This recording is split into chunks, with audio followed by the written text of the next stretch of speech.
Welcome back to Behind the Door. There are doors that are locked not to protect property, but to conceal bleeding souls. It all begins with a red smoke, a color signaling an end, or perhaps a cruel rebirth. When money blinds those in power, and when honesty is pushed against the wall, justice will find its own way to be served in the most brutal fashion. What truth awaits us behind that mist? Stay tuned to find out. Nan was an engineer working at INO Tech Joint Stock Company. Thanks to his dignified appearance and feigned diligence, Nan caught the eye of Mr. Kim, the general director. After marrying Nhu Kyu, Mr. Kim's beloved daughter, Nan's life soared to the clouds. In just 1 year, he was appointed vice general director, holding all the power. Contrasting with the wealth of his in-laws, Nan's family in the countryside was very humble. His parents and younger brother scrimped and saved every penny to support Nan's education in the city. Once he attained status, Nan's personality gradually changed, becoming arrogant and contemptuous toward his employees. One night, due to indulgent partying, Nan missed an important meeting with foreign partners, causing the company to lose a contract worth 12 billion Vietnamese dong. To cover up his mistake, Nan arrived at the office reeking of alcohol and ordered all employee devices to be locked for data inspection. In reality, he hurriedly opened a board of directors meeting to find a scapegoat and faked reports to reduce the total loss figure before the final official report was released. Nan and other key executives conspired and agreed on a figure of 2 billion Vietnamese dong to keep the true total loss from the general director, Mr. Kim. The unfortunate employee chosen to take the fall was Thanh, a new hire of 2 months, gentle and without any connections. Nan's slanderous accusation. It was Thanh who stole confidential documents and leaked them to competitors, causing the foreign partners to cancel at the last minute. Thanh was completely devastated. He was fired immediately, his phone was confiscated, and he was blacklisted across the industry, making it impossible for him to find work elsewhere. After being fired and framed by Nan, Thanh fell into despair. His mother at home was suffering from cancer, relying solely on her son's meager salary. As multiple tragedies struck at once, Thanh collapsed emotionally, spending the night drinking to forget the bitter reality. While Thanh was out drunk, Nan and his staff arrived at Than's house. Stepping out in front of the dilapidated, impoverished home, Nan felt a fleeting moment of pity, but the feeling quickly passed. He entered the house and saw the simple interior, with nothing of value except for Than's workstation. Nan approached Than's bedridden mother. He coldly pulled out a notice and read every word like a blade twisting into the poor mother's heart. Nguyen Van Thang, due to failure in responsibility, caused contract damages of 12 billion.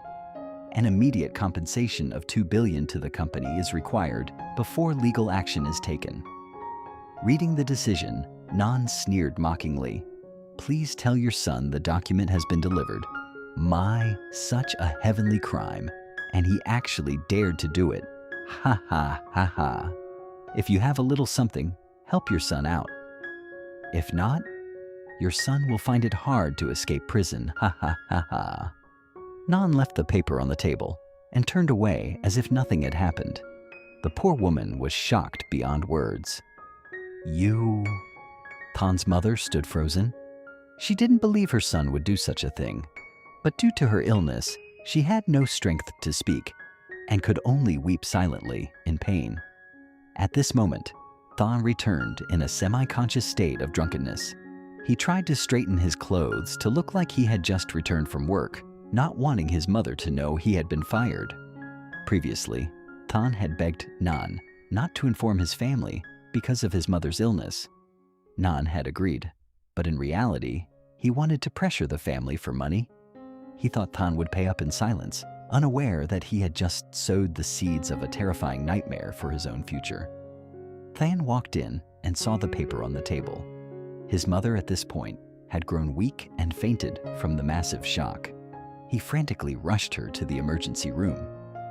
After 2 long hours, the doctor stepped out with a somber face. Thanh was torn between worrying for his mother and fearing the hospital fees, as he didn't have a single cent left.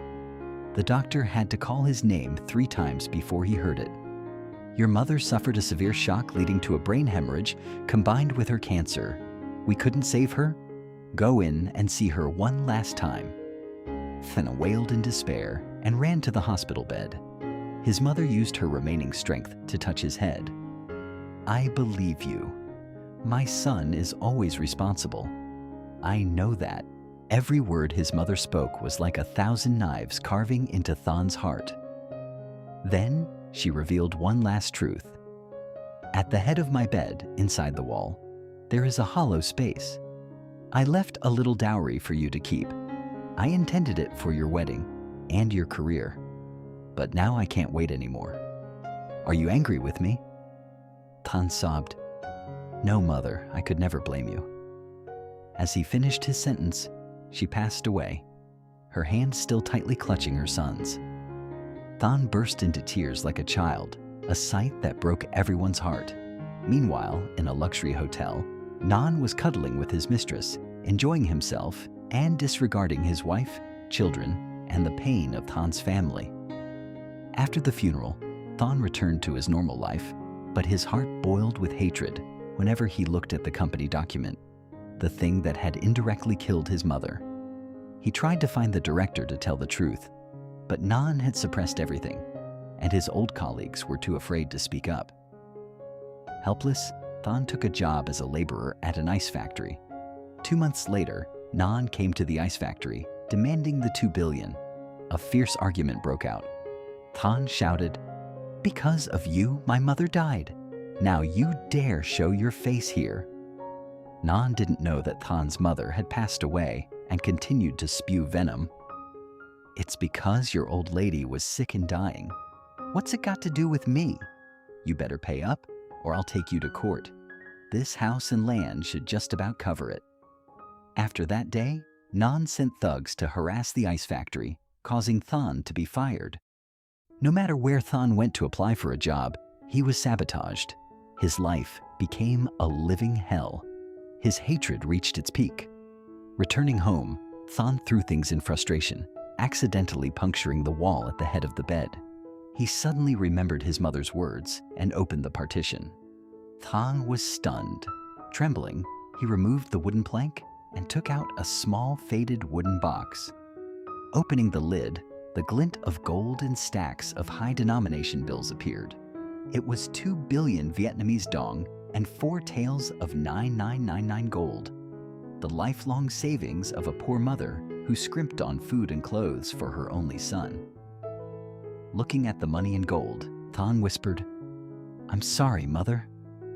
The space turned silent, with only the sound of the wind whistling through the rotting doorframe.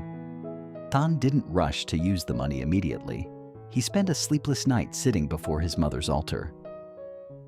Thanh remembered the days his mother skipped meals and wore patched clothes to send money to him in the city. He looked at his calloused hands, the hands of an engineer now covered in scratches from hauling ice. The more he remembered, the more he cried. Suddenly, he turned to look at his mother's box, then at Than's debt notice. This money is my mother's blood and flesh. Thanh, you didn't just steal my honor. You stole the life of the only person who loved me in this world. You want to use 2 billion to drive me to my death? Then I will use this 2 billion to buy back your very life and career. The next day, Thanh walked into the company in old clothes, but his gaze had changed, cold and sharp.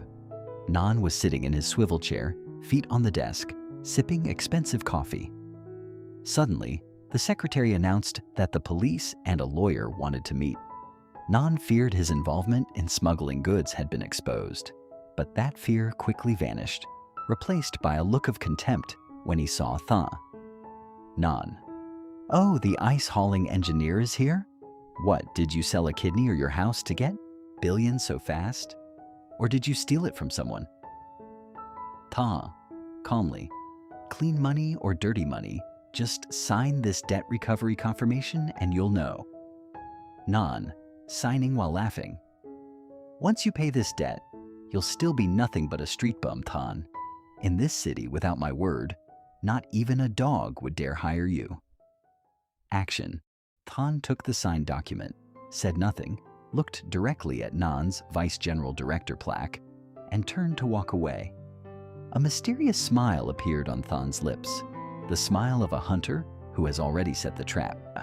Nan still thought Thanh was just bluffing and laughed triumphantly with that same look of disdain. After returning from the company, Thanh vanished. No one knew where he went.